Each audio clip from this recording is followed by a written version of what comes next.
কাউকে অতিরিক্ত ভালোবাসার ফল কি জানো? চোখের জল, দুঃখ, কষ্ট, কথায় কথায় অপমান করা, সবার সামনে ছোট করা, অপদস্থ করা, আরও অনেক কিছু ব্যাখ্যা করলে হয়তো ভালোবাসার অপর নাম বিশ্লেষণ করে ইতিহাসও হেরে যাবে। জানি না তোমরা কি মনে করো, ভালোবাসা সুন্দর, কিন্তু ভালোবাসার মানুষ যদি পাশে থাকে, সাপোর্ট করে, ভালোবাসার মানুষই যদি বিগড়ে যায়, তখন সেটার ভালোবাসা হয় না, সেই ভালোটার বাসা থাকে না, বাসা ভেঙে যায়। কি বলো, ঠিক বললাম তো, নাকি ভুল কিছু বললাম? যাদের মনে কষ্ট আছে একমাত্র তারাই এটা বুঝবে, সবাই বুঝবে না।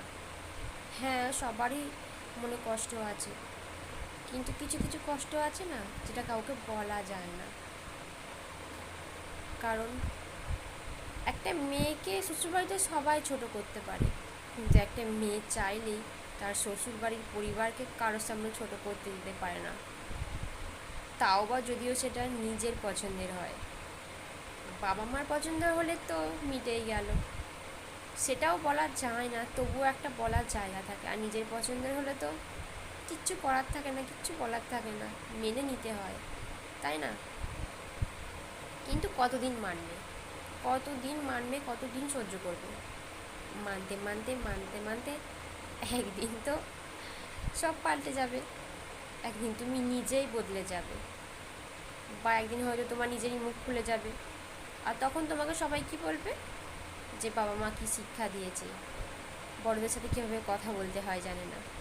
কিন্তু আসলে তারা এটা জানে না, বাবা মার শিক্ষা তো আমরা কবে পার করে দিয়েছি, আমরা এখন শ্বশুরবাড়ির শিক্ষায় অভ্যস্ত। সেটা তারা বুঝতেও পারে না যে তারা আসলে নিজেদেরই অপমান করছে। তাদের সাথে থাকতে থাকতে তো তাদের মতন হয়ে যেতে হবে না। যেখানে স্বামী মুখ খোলে না, সেখানে স্ত্রীকে তো মুখ খুলতেই হবে। আর তা না হলে সংসার আর সংসার থাকবে কী করে? একটু তো সঙ্গ সাজতেই হবে, না হলে কি আর সংসার হয়? তাই না? তোমরাই কমেন্ট করে বলো, আমি কি কিছু ভুল বললাম? প্লিজ কমেন্ট করে জানিও। আর আমার এই ভিডিওটা সবার কাছে পৌঁছে দাও, ভীষণভাবে শেয়ার করো, আমি এটাই চাই।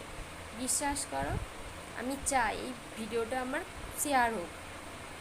যেই ভিডিওটা দেখো না কেন সেই ভিডিওটা শেয়ার করো, প্লিজ শেয়ার করো।